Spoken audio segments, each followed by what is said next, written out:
വിഗ്രഹങ്ങൾ വെക്കാമോ? നമ്മളെല്ലാവരും പണ്ട് കാലം മുതലേ ചെയ്തിരുന്നതാണ് ഗുരുവായൂരപ്പൻ്റെ വിഗ്രഹം വീട്ടിൽ സ്ഥാപിച്ചുകൊണ്ട്, വീട്ടിൽ വെച്ചുകൊണ്ട്, ചെറിയ വിഗ്രഹമാണെങ്കിലും വലിയ വിഗ്രഹമാണെങ്കിലും കുട്ടികൾ പോലും വിഗ്രഹങ്ങൾ വീട്ടിൽ വെച്ചുകൊണ്ട് വിഷുക്കണി കാണുന്നതിനും നമ്മൾ കൃഷ്ണനെയാണ് വയ്ക്കാറ്.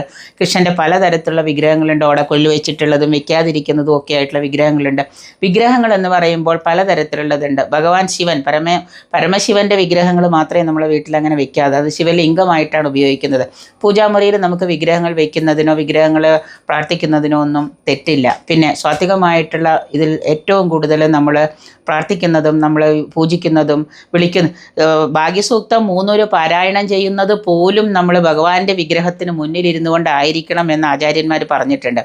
ഭഗവാന്റെ വിഗ്രഹത്തിൻ്റെ മുന്നിലിരുന്നു കൊണ്ട് രാവിലെ നെയ്വിളക്ക് കൊളുത്തി അത് രാവിലെ കിഴക്കോട്ട് തിരിഞ്ഞിരുന്ന വ്യാഴകാലഹോരയിലോ അല്ലെങ്കിൽ പ്രത്യേക കാലഹോരയിലോ ഭഗവാന്റെ വിഗ്രഹത്തിന് മുന്നിലിരുന്നു കൊണ്ട് നമ്മൾ 3 ഭാഗ്യസൂക്തം പാരായണം നിത്യവും ജപിക്കുന്നവന് മഹാഭാഗ്യങ്ങൾ വന്നു കയറുമെന്നാണ് പറയുന്നത്.